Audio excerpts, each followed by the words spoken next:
Hi there, welcome to Pixeliscope. Welcome to the second episode of Krita introductory series. Today's topic is freehand brush tool or simply a brush tool. I'll try to cover the basic and important features of brush tool.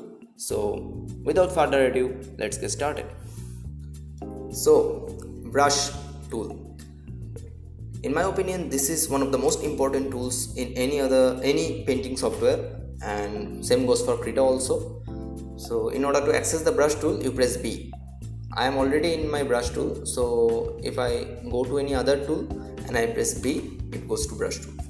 So let's talk about some options here. So this is my foreground and background color. If I click here, the foreground color selector will open, and this is really slow, and it will change the foreground color, and same goes for the background color. And I can change the foreground color only from here.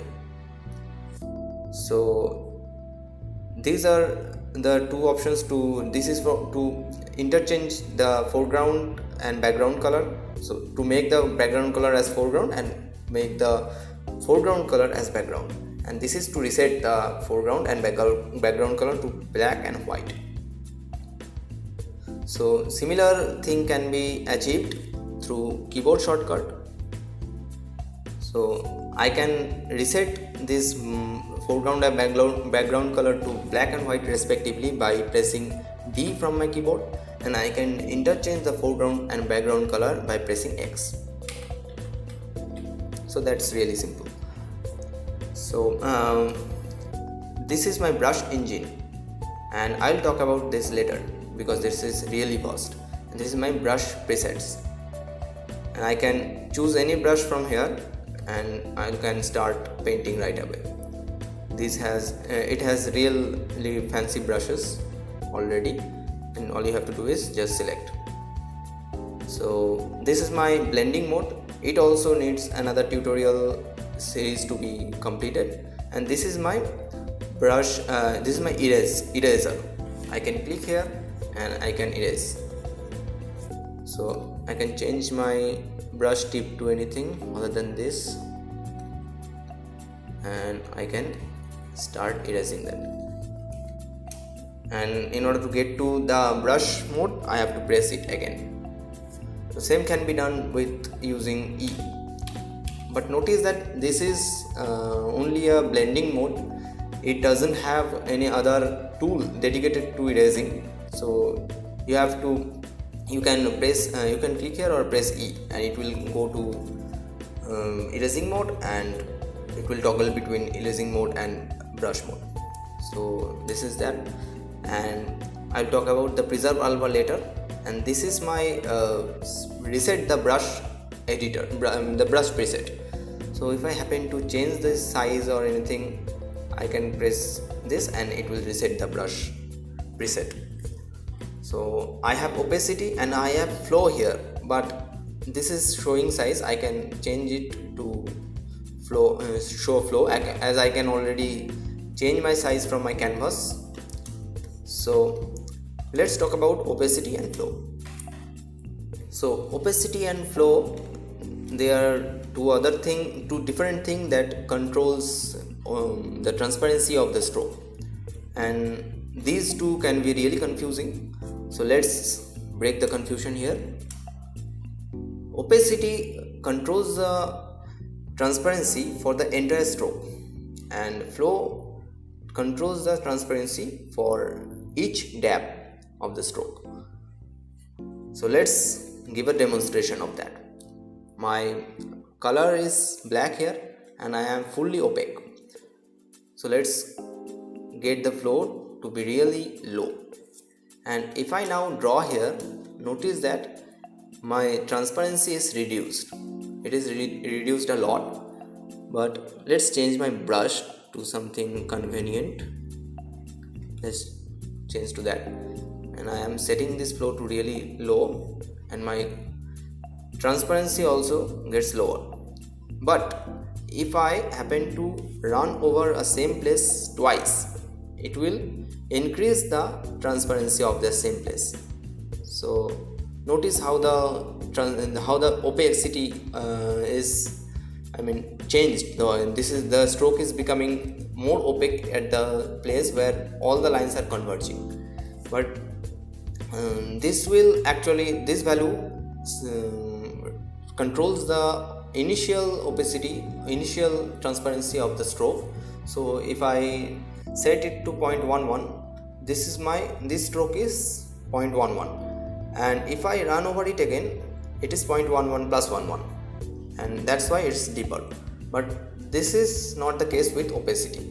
So if I change the opacity to really low and 0.1, so this is 0.1 of the value of the color, and this is my opacity. But if I happen to run over the same place again and again, it will not increase the opacity.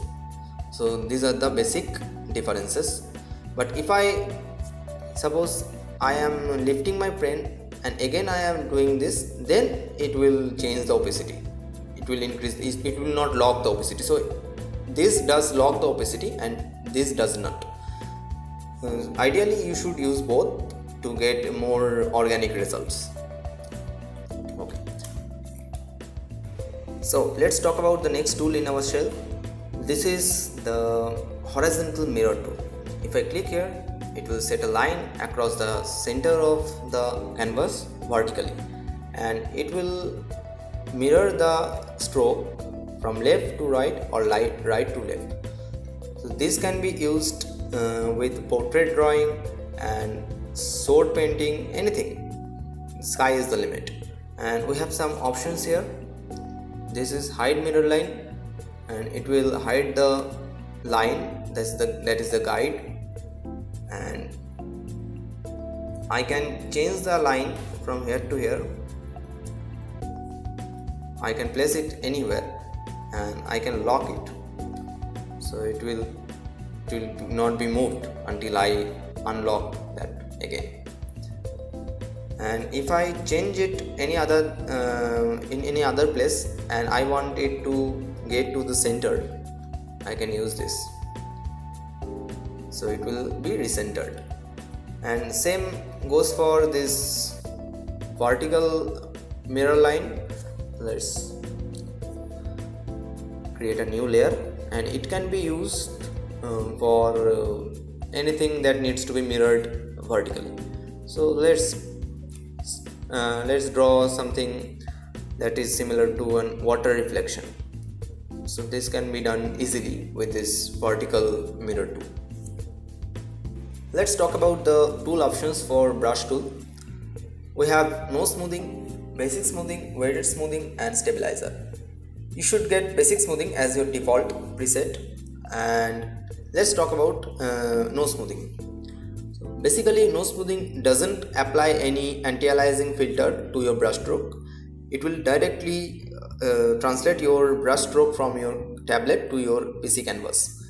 This is the fastest way, but as it doesn't apply any anti-aliasing method, it can sometimes result in jagged line, and therefore in that case you should use basic smoothing. Basic smoothing will apply anti-aliasing to your brush stroke, and it is slightly slower than no smoothing, but I don't see any optimal lag between these two. But I usually keep this as basic smoothing. Let's talk about stabilizer first, and we have distance, delay, several other inputs. Let's start with distance. Distance will add a time delay to your stroke, resulting in smooth lines. So whenever you try to draw smooth lines, you can use distance, and you can use it in line art and any other thing. It is really helpful. And then we have delay. Delay will draw a circle around your brush tip, and once you exit the circle, it will start your drawing. So you can use both of them in your drawing. And then there is finish line. Notice that it will be deactivated when you check the delay. So in order to activate it, you have to uncheck the delay. Let's explain what is finish line. So if I increased my distance and I have started my drawing. The time delay is there, but whenever I lift my stroke, the stroke will end. But if I check finish line, my stroke is delayed, but if I lift my stroke, the stroke will go on to my hand drawn stroke. So this is my rest of the stroke. Basically I had lifted my cursor here, and this stroke is the residual stroke that follows the path that I had drawn. So this is for that. And then there is stabilize sensor. This will map your pen pressure and stroke to the stabilizing and smoothing. I didn't find any use of stabilizing sensor and scalable distance. And assistant is same for all this stabilizer. I will explain this when I explain the assistant. So let's go to weighted smoothing. Here is distance, and if you increase this will basically smooth it, and it will add a slight delay and it will smooth it, but it doesn't add so very much delay. And I haven't found anything in the stroke ending. I didn't understand this. And then smooth pressure will add your pen pressure to the smoothing process, and scalable distance also same. I didn't find any use of this. So that's it for today, guys. If you found this video helpful, please press the like button. If you're new to this channel, please subscribe. I'll try to cover more topics and features of Krita in my upcoming videos. So in order to get the notifications right away, please press the bell icon. So goodbye, have a great day ahead, and I'll see you soon.